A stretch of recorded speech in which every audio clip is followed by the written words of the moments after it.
Hi, I'm Nicholas Wallwork, and I'm joined today by Tom Gillett, our Chief Project Manager, who is helping us build this wonderful site here for our client in Fleet in Hampshire. Tom, welcome to our show, our channel, our random YouTube video. How are you today? Very well, thank you. It's lovely to be here. Thanks for joining us. So I wanted to kind of pick your brains for the benefit of the viewers at home, really. Lots of different things we deal with on site on a daily basis. I wanted to focus on this chat on the contingency, the all-important sum that we kind of, it's the fudge factor, the buffer. On a site of this size, there could be lots of things that could go wrong. It could cost a lot of money. So in your experience over the years, not just for this site, what are the kind of things that you should be thinking about to cover with that contingency? As a general rule of thumb, you should allow around 5% after you've considered all the rest of your costs for contingency. That may be the right amount, often is more than you need. And obviously, as you mitigate the risks through the duration of the project, you can then start to reduce that contingency accordingly. But let's think about it. A year ago, who would have thought we'd be in the middle of a global pandemic? And I doubt there's many developments which would have allowed any sums for the likelihood of such an event to have affected development in 2020, 2021. Yeah, absolutely. I think some of the viewers at home might be thinking 5% is a little bit of a low contingency. Now, bear in mind, when you're working with an established team of project managers, quantity surveyors, Tom's firm does all of that, the detailed analysis that's done before a build is extremely detailed.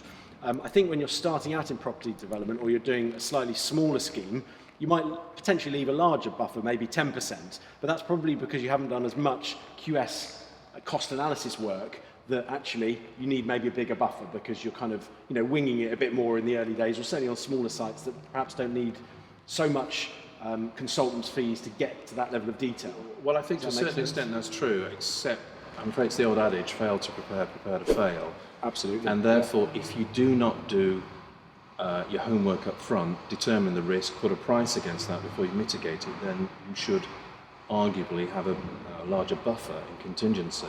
The name of the game is to mitigate that contingency. Now you can do so up front by engaging the services of professionals who can tell you what your likely risk of certain events happening or not is. But of course that does involve you paying money up front, and as a consequence you may consider that is money that you could better spend in the construction. That's an individual's call and is site specific. But I would heed warning, I would encourage anybody to make sure that they discharge all the technical design work as comprehensively as they can prior to commissioning a contractor, because one of the things that building contractors love is unknowns. And if those are unknowns that could have easily have been mitigated by some research beforehand, then they've got no reason why they couldn't price that at the time of tender, and therefore they're included in your overall construction cost. Yeah. There's always going to be some unforeseens. Even the best designed, the best planned projects have some unforeseens. I refer again back to the global pandemic.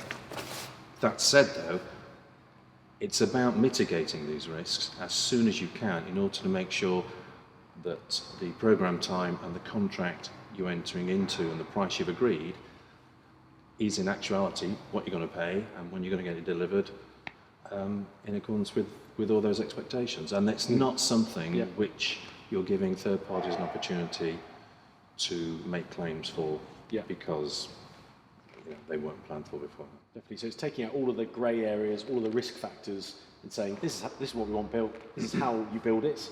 Here's all the specifications from various engineers, and you can price it. So I guess that also helps with the tendering process, doesn't it? To get like-for-like tenders that you can compare when choosing that main contractor.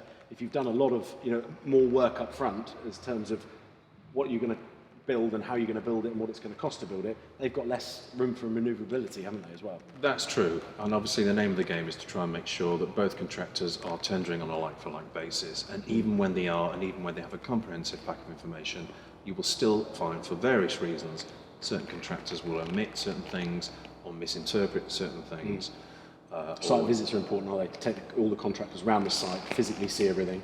It is. Everybody should be tendering on a like-for-like basis, and during the period of tender, should one of the contractors, and this should be invited, raise a number of queries or want some clarifications, these should in time then be circulated to all the other contractors to ensure that they have also accommodated that.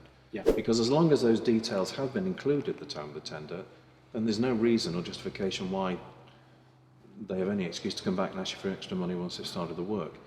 The only thing on contingency you should bear in mind that regardless of what contingency you allow, the contractor will write some contingency for their own costs. Okay, yeah.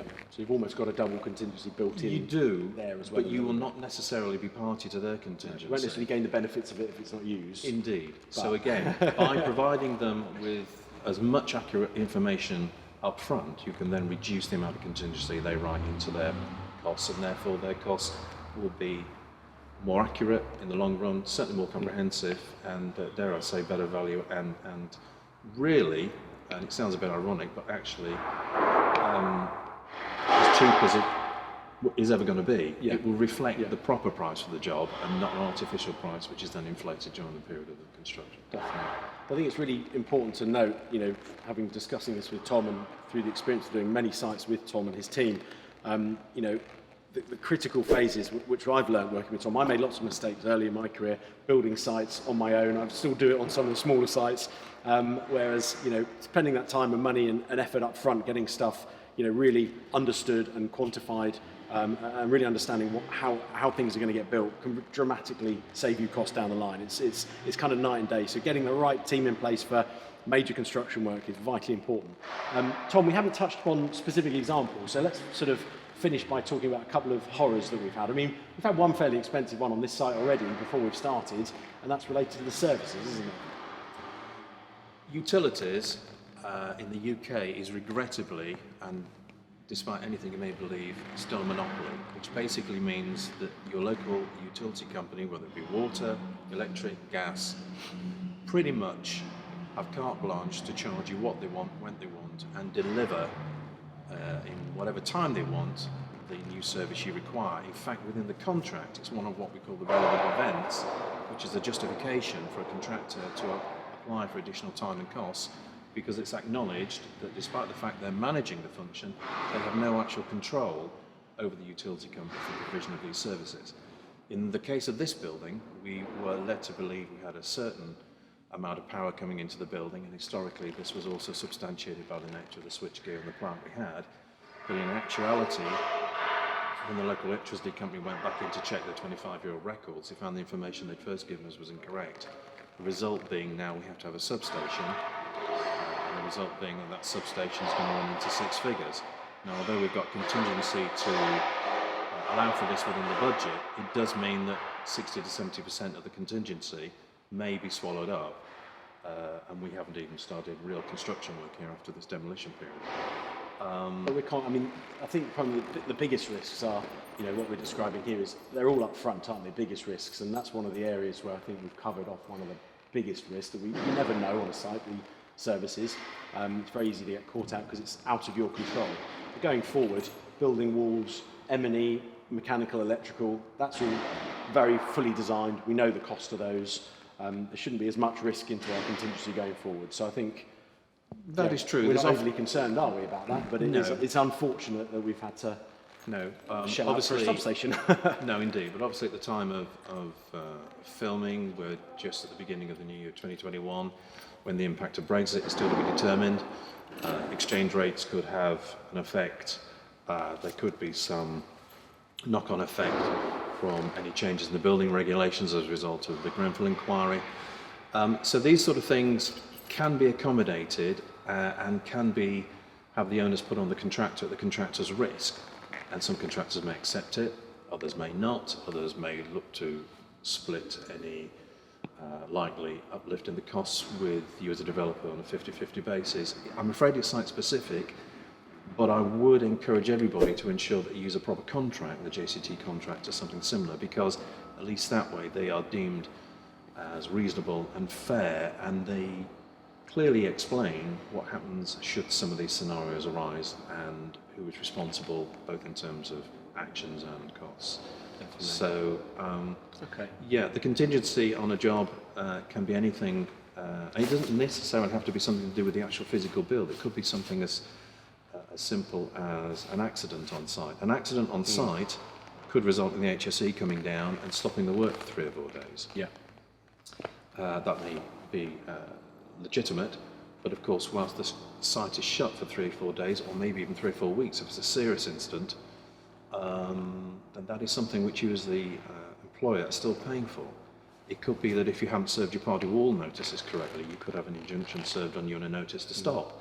The court take a dim view of people who start work where there isn't a party wall notice in place if one is required. So again, I go back to the earlier adage about fail to prepare, prepare to fail.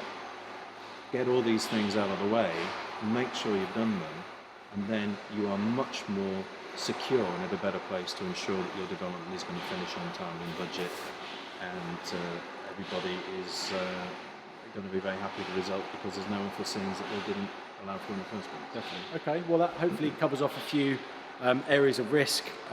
We've talked about contingency, how and when it can be used, should be used. I think the message of the video is really prepare up front, do a lot of work up front, and employ the right team around you to make sure that your risks are as low as possible. Thanks for watching this video. Please subscribe to the channel, hit the bell icon to be notified of new videos, and we'll see you on another video very soon.